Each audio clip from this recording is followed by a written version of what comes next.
परम पुरु साहब जी महाराज के बचन। यह जो ऊंचे ऊंचे सवाल रचना व निज धार व निज स्वरूप के मुतल्लिक हर दम किए जाते हैं, संत मत में उनकी तशरीह व्याख्या मुकम्मिल पूरी है और वाकफियत करना बुरा नहीं है। लेकिन जो सत्संगी होकर इसी धुन या सोच फिक्र में पड़ा रहता है, वह सख्त गलती करता है। जिन जिन लोगों ने संतों की निंदा की है, वह सख्त नुकसान उठावेंगे और पछतावेंगे। गुरु नानक साहब ने कहा है कि संत का निंदक महाहत्यारा, संत का निंदक परमेश्वर मारा। सत्संगी को तो हर दम फिक्र मौत का होना चाहिए। जो सख्त नाजुक वक्त आजकल में सिर पर आने वाला है, वह ऐसा कठिन वक्त है कि कोई सहायता नहीं कर सकता, बल्कि दुनिया के तमाम नज़ारे, दृश्य, औरत, अल्लुकात, संबंध सख्त दुखदाई हो जाते हैं। लोग कहते हैं कि मर गया, लेकिन सच्ची बात तो यह है कि वह बेचारा दूसरे जन्म तक मरता ही रहता है। पहले तो स्थूल शरीर मरता है और सूक्ष्म वहां ही बेहोश पड़ा रहता है। उसको आग जला नहीं सकती और कुछ भी असर उस पर स्थूल शरीर का नहीं होता। बार बार खिंचाव होता है। पहले हाथ पांव से खिंचाव होता है, फिर गुदा चक्र से खिंचाव होकर नाभि चक्र तक और नाभि से हृदय चक्र तक, फिर सुरत लौट जाती है। फिर खिंचाव होता है। पहले तो कहता है कोई डर नहीं, सुरत के लौटने पर फिर कहता है कि मुझे कोई डर नहीं। सुरत के लौटने पर फिर कहता है कि मुझे कोई डर नहीं। फला चीज खिलाओ, दूध, पेड़ा वगैरह। फिर खिंचाव होता है। हृदय से जरा खिंचाव होने पर शरीर से सख्त बेहोशी हो जाती है, जैसा कि शब्द श्रवण के वक्त भी हो जाता है। जो जो काम दुनिया के उठाए हुए होते हैं, एकदम खड़े हो जाते हैं। पछताता है पर कुछ पेश नहीं जाती, नाम याद नहीं आता। फिर खिंचाव ऊपर को होता है। आखिर को सूक्ष्म शरीर इस स्थूल शरीर को छोड़कर सख्त तकलीफ व घबराहट में निकल जाता है। पहले बेहोश रहता है, जरा होश आने पर देखता है, ओहो क्या हो गया, मैं मर गया। घबराहट और सख्त बढ़ जाती है। लड़के, औरत, रिश्तेदार जिनके साथ ताल्लुक होता है, उनको पुकारता है। ख्याल करने से झट शक्ल सामने आ जाती है, लेकिन वह ख्याली होती है। असल में कुछ नहीं होता। पुकारते पुकारते जब कोई नहीं बोलता, फिर सख्त घबराता है। फिर जो जो कर्म किए हैं, तमाम शक्लें बांध बांध कर सामने आ जाते हैं। बेहद घबराहट में पड़ता है। फिर तमाम वासनाएं प्रकट होती हैं। सख्त तड़पता है और सख्त तकलीफ पाकर घबराता है। फिर कोई नहीं सुनता। जो जो बंधन, जो जो कर्म, जो जो ख्यालात उठाए होते हैं, सब मौजूद उस वक्त अगर मालिक का नाम या अपने इष्ट की याद आवे तो बचे, मगर सतगुरु का नाम याद ही नहीं आता। कर्म, वासना और ख्यालात में दबा रहता है। सूक्ष्म शरीर अरसे तक ऐसे ही घबराव और तड़पाव में तड़पता रहता है। फिर सूक्ष्म शरीर भी मर जाता है। उस वक्त ज्योति का दर्शन होता है। ज्योति के सामने सूक्ष्म शरीर भी नहीं जा सकता।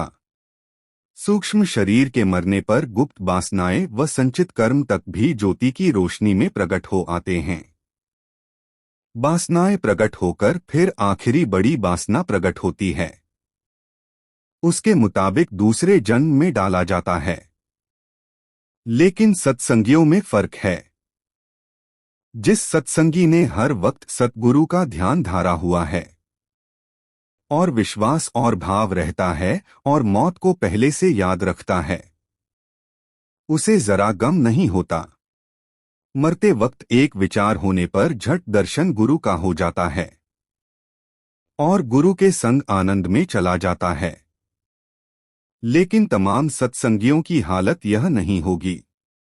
यह मरते वक्त सूक्ष्म शरीर के कर्म व वासनाओं में सख्त मुब्तला रहते हैं और सतगुरु याद नहीं आते और सख्त घबराहट में तड़पते हैं और हाय हाय करते हैं।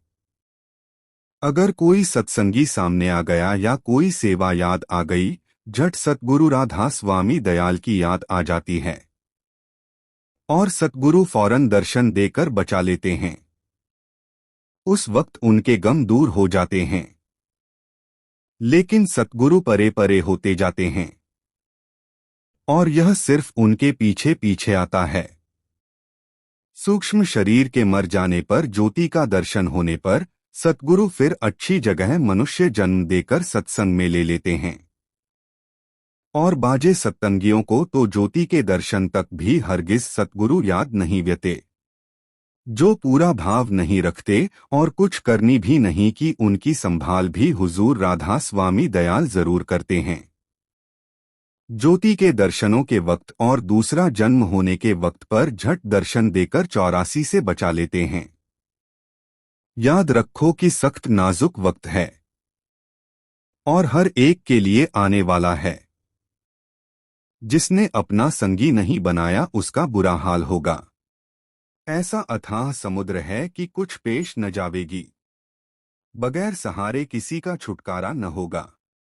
अब ख्याल करो कि छोटा बच्चा जिस वक्त पैदा होता है उसकी क्या हस्ती होती है। बगैर मां के सहारे के 1 मिनट भी जिंदा नहीं रह सकता। चील चूहे मार लेते हैं। इसी तरह जीव मरने पर बेसहारे नादान बच्चे के मानिंद होता है और कई प्रेत मुख्तलिफ तरह के काम के लिए मृतक मरे हुए जीव तलाश करते हैं। अगर किसी भंगी या तेली प्रेत के जाल में पड़ गया क्या हाल होगा। अकेले नावाकिफी अनजानता में कैसे कैसे गोते खावेगा, सख्त पछतावेगा। इसलिए जरूर ऐसे सच्चे संगी को अपने साथ रखो जो सबसे बड़ी ताकत रखता हो, यानी बगैर सतगुरु के छुटकारा न होगा। सतगुरु पर पूरा भाव लाओ। विश्वास व भरोसा उनके चयनों का रखो। जहन्नुम नरक और 84 की अग्नि से बच जाओगे। ऊंचे ऊंचे फिक्र व सोच और वाचक ज्ञान वगैरह का ख्याल छोड़ो। पहले मौत की फिक्र करो और तअल्लुकात दुनिया सतगुरु की अमानत धरोहर समझो। दुनिया के एक रेजे परमाणु या एक नुक्ते तक का तअल्लुक भी सख्त दुखदाई जहन्नुम अब्दी चिरस्थायी नरक में फंसाने वाला होगा। जरूरी है कि ऐसे ऐसे ख्यालात छोड़कर वैराग्य की फिक्र करो। लेकिन वैराग्य पहले नहीं होगा। पहले विवेक यानी विचार शुरू होना चाहिए। इससे वैराग्य पैदा होगा। विवेक या विचार मौत की और हर एक चीत की नाशमानता और अपने आपे की असलियत जानने से शुरू होगा। फिर वह प्राप्त होकर सतगुरु की खोज और सत्संग और अभ्यास करते करते पूरा नाव आवेगा। तब बच जावेगा और अपने भाग्य सराहेगा। तमाम आलम सोया हुआ है। जिस वक्त किसी काम का इरादा करता है और वह काम करता है उस वक्त जागता है। मसलन आम खाने का इरादा किया और आम खाए, उस वक्त जागता है। बाकी वक्त सोया हुआ है। ठीक इसी तरह संत मत का काम है। संत मत में हमेशा जागकर काम हुआ करता है और यह मत ऐसी तालीम देता है कि फला वक्त फला काम किया जावेगा। सत्संगी जाग पड़ते हैं और उस काम को तैयार रहते हैं और करते हैं। परमार्थ बनाने का भी यही नुक्ता बारीकी है। वे इरादा करके परमार्थ में लग जाते हैं और परमार्थी काम करने से सत्संगी जागता है, वरना सोया रहता है। हम लोग सब जेल खाने में कैद हैं। हाड़ चाम का जेल खाना है। कैद खाने की मशक्कत से सब बेजार परेशान हैं, लेकिन बेबस हैं। पाव में जेल खाने की सख्त बेड़ी पड़ी हुई हैं और दारोगा जेल काल भगवान हैं। तमाम कैदियों को इल्म नहीं होता। कोई खास कैदी जानता है। वह कंबल से ऊन का धागा निकाल लेता है और तेल बाहर से घर वाले पहुंचा देते हैं। रेत वहां से खोज लेता है, धागे को बट देकर और तेल मलकर रेत लगा देता है और उसको बेड़ी पर रगड़ता रहता है। ऐसा करने में 4-5 दिन में बेड़ी कट जाती है। बेड़ी अलग करके दरवाजा खोलकर या दीवार फांदकर निकल जाता है। इसी तरह हम सब लोग नावाफिक कैदी हैं।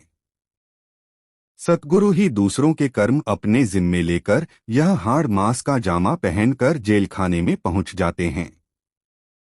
कैदियों का चादर यानी जिस्म खाकी स्थूल अपने ऊपर लेकर झट जेल खाने में आ जाते हैं, क्योंकि यहाँ का कानून ऐसा है कि बगैर कमों की चादर ओढ़े कोई यहाँ नहीं आ सकता। काल भगवान कहते हैं कि जायो, तुम भी कैदी हो, सजा पाओ। सतगुरु कैदी बन जेल खाने में पहुंच जाते हैं और कैदियों के साथ हमदर्दी व मोहब्बत करके समझाते हैं कि ए नादान, तुम्हारे पास सब कुछ मौजूद है, तुम जेल खाने से निकल सकते हो, नाहक कैद खाने की मुसीबत भोग रहे हो। मन का तागा बनाओ, सुरत का तेल लगाकर जिस्म की रेत मलकर बेड़ी पर रगड़ो, बेड़ी कट जावेगी, तुम झट कैद खाने से आजाद हो जाओगे। पहले पहल तो उनको यकीन नहीं आता, फिर हमदर्दी पाकर छुटकारे की बात समझकर धागे से तेल व रेत मिलाने और बेड़ी पर रगड़ने का काम शुरू कर देते हैं। हम में से जो लोग पुरुषार्थ करने वाले हैं, सतगुरु दया मेहर का भरोसा देकर उनको इस तरह बेड़ी काटने का यकीन दिला देते हैं। बाजे जो पुरुषार्थ नहीं कर सकते, सिर्फ दया के भरोसे पर रहना चाहते हैं, उनको कहते हैं कि हमारे पास एक मंत्र है जो कुछ अरसे बाद जेल खाने को और कैदियों को उड़ावेगा। यानी जब से राधा स्वामी दयाल आए हैं, खिंचाव तो हर एक का खुद ब खुद शुरू हो चुका है और जरूर महाप्रलय आने पर एकदम जेल खाना उड़ा दिया जाएगा और लोग उड़कर अपने निज धाम में चले जावेंगे। लेकिन तब भी मशक्कत परिश्रम की जेल खाने में सख्त तकलीफ है। जो जल्दी करेगा आराम पावे, कैद से जल्दी छुटकारा पा जावेगा। जो लोग अपनी बेड़ी कटती हुई देखते हैं, वह तो अपना भाग्य सराहते हैं और सतगुरु को कहते हैं कि तुम अजब हो और अजब तुम्हारी महिमा है। तुमने अजब ढंग सिखाए, अजब हमदर्दी की और अब चंद दिनों में हमारी बेड़ी कट जावेगी और हम आजाद हो जावेंगे और फिर सतगुरु पर कुर्बान होने लगते हैं। जब सतगुरु मिल गए, फिर उद्धार होने में क्या संशय रहा। वह उद्धार के लिए ही आए हैं। फिर पूरा भरोसा, पूरा विश्वास और दृढ़ प्रतीति होनी चाहिए कि अब बेड़ा पार है, क्योंकि हमको कुल मालिक मिल गए हैं। खुशी और आनंद से लोट-पोट हो जाना चाहिए। कोई मशक्कत, तकलीफ, बीमारी या ताल्लुकात, संबंधों वगैरह की आ जावे, पूर्ण शांति और आनंद में रहना चाहिए। कभी भी फिक्र या तरदुद, चिंता नजदीक नहीं आने देना चाहिए। जब यकीन आ गया कि कुल मालिक मिल गया है, मौत, रंज, 84 का गम, कैद और काल व कर्म का चक्कर कहाँ रह गया, सब उड़ गए। ऐसा दृढ़ विश्वास होना चाहिए। और जिसको सतगुरु की संगत मिलने पर भी फिक्र, रंज, सोग सता रहे हैं, अभी तक उसके विश्वास में कमी है और उसने कुछ हासिल नहीं किया। सतगुरु के मिलने पर काल भी सहायता करता है।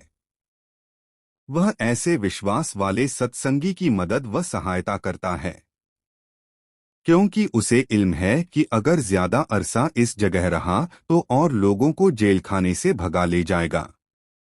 सरकार साहब के वक्त में हम एक दफा खुशी से रात भर जमीन पर लौटते रहे थे कि आहा, धन्य भाग्य, कुल मालिक मिल गया, जन्म जन्मांतर की कमाई सफल हुई, तमाम रंज व राम व फिक्र दूर हो गए। ऐसी खुशी और ऐसी आजादी, ऐसी बेफिक्री व बेपरवाही और ऐसा आनंद सबको आना चाहिए। दिन रात प्रेम व विश्वास में मग्न और आनंद में रहना चाहिए। पहले परमार्थ में लगने से सब लोग दुश्मन हो जाते हैं और फिर कुल मालिक के साथ गहरा प्रेम करने से सत्संगी तक भी दुश्मन हो जाते हैं। लेकिन यह खेल ही ऐसा है। जब तक रहनी गहनी पूरे तौर से दुरुस्त न हो जावे लोक लाज रखनी पड़ती है। लेकिन अगर रहनी गहनी दुरुस्त हो, मन बिल्कुल निर्मल हो चुका हो और किसी बात का दिल से ताल्लुक न रहे, उस वक्त इत्र अंबर वाले सुगंधित कपड़े पहने जावे तो भी कोई हर्ज नहीं है। और अगर दिल में मैल है और लंगोटी बांधी हुई है, फकीरी का स्वांग किया हुआ है, खाक भी हासिल नहीं होगा। असल बात यह है कि अमीरी के सुख और तन परवरी शरीर पोपण परमार्थी अंग नहीं है। शरीर का दुख, रोजगार की तंगी, जगत में निरादर होना परमार्थ में खास अंग हैं और उनमें परमार्थ हासिल होगा। प्रार्थना करके भी कुछ न कुछ परमार्थी अंग का मसाला लेना चाहिए। एक नुक्ता, बारीक बात असली अभ्यास के मुतल्लिक बताया जाता है। इसलिए यह न समझना चाहिए कि अभ्यास न करने की तालीम दी जाती है। हमारे पास कई सत्संगी नए और पुराने आते हैं जो कहते हैं कि 5-6 घंटे हर रोज अभ्यास करते हैं और आम तौर पर भी ऐसा कहते हैं और मन में यह गुमान अहंकार रखते हैं कि हम अभ्यासी हैं और अपने अभ्यास करने का अंग भी मन पर गालिब आ जाता है, असर डालता है। मगर जो कुछ अभ्यास वह करते हैं वह तो हम जानते हैं। खाक भी हासिल नहीं किया बल्कि उल्टी अहंकार की मैल चढ़ाई और राधा स्वामी दयाल की नाराजगी भी ले ली। लेकिन जो कोई थोड़ा बहुत अभ्यास करते हैं और फिर जार जार रोते और आजिजी व दीनता करते हैं और कहते हैं कि हमसे कुछ नहीं बना न बन सकता है, वह 1000 दर्जा बड़े अभ्यासियों से अच्छे हैं। ऐसे लोग भी अच्छे हैं जो कुछ नहीं करते और सख्त दीनता और आजिजी और बेबसी से जारी करते रोते घोते हैं कि अफसोस हम किसी काम के लायक नहीं हैं, हम कुछ नहीं कर सकते। सतगुरु ही दया और मेहर फरमावे। यह अंग बहुत अच्छा है। अभ्यास करने का तो यह फल होता है कि अहंकार का नाम न रहे, पूरी और सच्ची दीनता था जावे। यह अभ्यास कहाँ का हुआ कि ओहो हम अभ्यासी हैं, 5-6 घंटे अभ्यास करते हैं। इसलिए वाकई कुछ न करना और दया मेहर के भरोसे पर रहना बहुत अच्छा है। लेकिन कुछ न कुछ दीन रहना व जारी करना मालिक के आगे व हर एक से दीनता बरतनी, यह बहुत अच्छा ढंग है। अभ्यास करना बहुत जरूरी है, लेकिन दिन पे दिन दीन होते जाओ, ऐगे आजिज व सच्चे दीन होते जाओ कि खुदी की जड़ कटती जाए। अगर कोई शख्स अपने गुनाहों व पापों को याद रखता है और सख्त झुरता रहता है, बैठने पर कुछ अम्यास बने या न बने पर सख्त झुरता पछताता है, यह दर्जा परमार्थ का अफजल उत्तम है। दिन रात अपने ऐमाल कर्मों और गुनाहों पापों को याद करके और अपनी बेबसी व कमजोरी व आजिजी जता जता कर मालिक के आगे जारी करते रहना चाहिए। मालिक को दीनता ही पसंद है, इसी से बेड़ा पार होगा। सभी को प्यार भरा राधा स्वामी।